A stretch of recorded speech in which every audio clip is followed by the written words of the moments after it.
Hello everyone, welcome back to another video. Today we're talking about the top 10 signs you're obsessed with playing Rec Room, from eyeing up the leaderboard scores to owning almost every clothing item in the game. Before we get started, just a quick reminder to consider supporting me in Rec Room. Simply pull up my profile by searching Tarapeutic and let's go. That's me with the check mark beside my name. Hit that support button. It's free for you and it helps my channel out. Support lasts 90 days right now, so don't forget to periodically check your own profile and make sure you're still supporting. So without further ado, pull up a chair and let's get started on this top 10 list. Number 1, you're closer to your Rec Room friends than your IRL friends. You know you have an obsession with this game when you know more about your in-game friends than your real-life friends. You find yourself recommending an air fryer for your Rec Room friend's mom's Christmas present because you just know she'd enjoy the low-oil cooking alternative. You know your friend's birthday, what quest they like the most, which RROs they hate with a passion, and random facts about them, like what kind of pets they have. It doesn't help that you constantly hear their dog barking in the background when you play, causing you to ask, what is up with Fido today? He seems a little more obnoxious than usual. Did you not walk him? Is everything okay? This is compared to your real-life friends that you hardly see anymore, the now distant ones who keep asking when you'll be free to hang out again. You just shrug and find yourself texting back with a quick, "I'm sure we'll find time soon," as you put your phone down and start a new game of Golden Trophy with your virtual fam. Number 2, you get confused when people don't know basic things about the game. The funny thing about being a Rec Room regular is that you and your friends know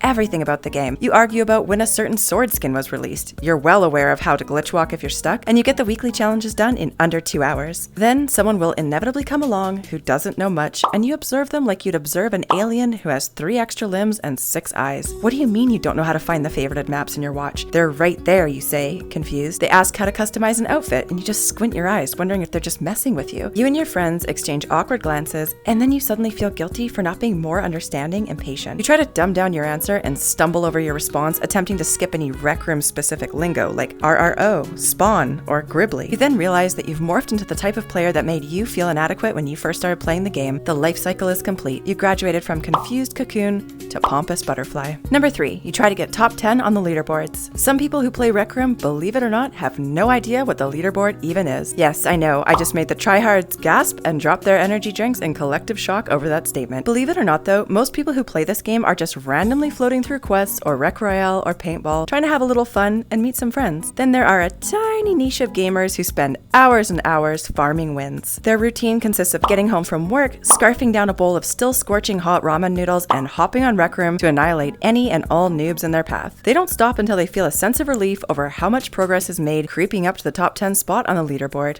They will clench their teeth and continue playing for an hour past the regular time just because they're on a losing streak. They turn off their mic, turn off music, and go stealth mode, intently listening to footsteps instead of jamming out to the music in Spillway, which is a bop, so that's kind of a shame. If you ever want to witness a leaderboard player out of their element, I highly recommend taking them to a non-competitive hangout map and just watch the gears turn in their brain as they try to remember what it's like to just hang out instead of compete constantly. Number 4, you know every major person involved with the game. When you're a Rec Room diehard, you can hear someone across the rec center saying they don't know who Harry Manlegs and Emily Waffles are. It pains you. You shake your head and you have to rush over and make sure you're not being pranked by an undercover RecTuber. You ask them and they claim to not even know what a RecTuber is. You feel your blood pressure rising as you throw your hands up in exasperation. You play this game, but you're telling me you don't know who Harry Manlegs is? The words coming out of your mouth sound 34% more angry than you intend them to, and the helpless noob takes offense and spawns back to their dorm. Instead of realizing that you might have been a little harsh, you spin back around to your friends and marvel at that fact. They were level 26 and yet they don't know who Harry is? That's insane. Sorry, I can't believe it. I think they were trolling. And you all nod and head back to paintball, shaking your heads. Number 5, you have almost every single clothing item. Friends complain that they can't gift you anything. When they try, after typing out a long, thoughtful gift message, it just reminds them, sorry, this player already owns this item. If a limited time item gets released, you're manic trying to add funds to your Oculus Meta account so that you can scoop it up before it disappears. It doesn't matter if it's the most hideous candy cane striped blazer at Christmas or an obnoxious werewolf hat at Halloween. You just have to have it because you're so immersed in the game that you'll be tormented down the road at the mere thought of not having it in your inventory. Someone will just walk by in the Rec Royale lobby wearing the item you missed out on, and you'll feel palpable rage and disappointment. It's just not worth it. Number 6, you get really upset when the weekly skin is a letdown. Only people who are very preoccupied with Rec Room know the pain of caution skins. To outsiders or those who don't care about the weekly challenge, caution skins could do no wrong. What's wrong with a cute little yellow and black striped bow, they inquire, as every other person in the room shoots them proverbial daggers with their eyes. For the diehard players know that there have been one too many of them.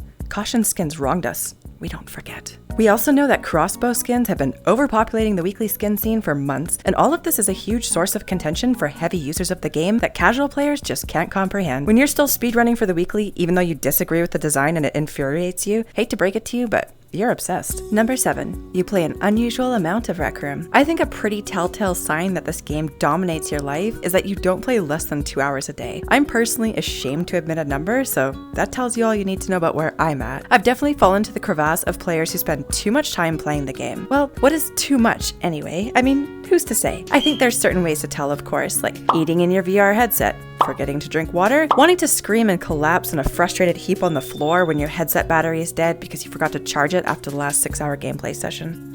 Number 8. You don't get a chest at the end of any quests. Yes, the glorious moment when you get an S rank in Jumbotron. The last screen falls and smashes on the ground. Get wrecked, Jumbotron. You head over eagerly to the rewards stand and you get a box of stale donuts. Mind you, you do hang out with friends who also play a ton of Rec Room, but there's always a couple of them who still have a chest reward sitting there. Finally, the cuffs, that's the one piece I was missing, they exclaim loudly. It's hard to hide your disappointment. Number 9. You have a list of things they need to fix. When you're obsessed with Rec Room, you have the modern day version of a long scroll that unravels and hits the floor dramatically. It's your phone with a bunch of random notes in it about things the game needs to improve on. You look back and realize that some of them don't even make sense. You're not even quite sure why you're saving it. Maybe it's for the wishful hope that Harry Manlegs randomly shows up in your dorm during a dorm tours livestream, and you can finally get the word out to a Rec Room spokesperson that you really want them to improve the layout of the friends list, or bring back the Stone Sword skin. Maybe you dream of secretly working for Rec Room someday and implementing these changes, or maybe it's just a pretty telling sign that you care a little bit more than most people do about a kid's game. Number 10. Your social media feed is Rec Room heavy. Whether you use Instagram, TikTok, or YouTube, or Twitter, do people still use Twitter?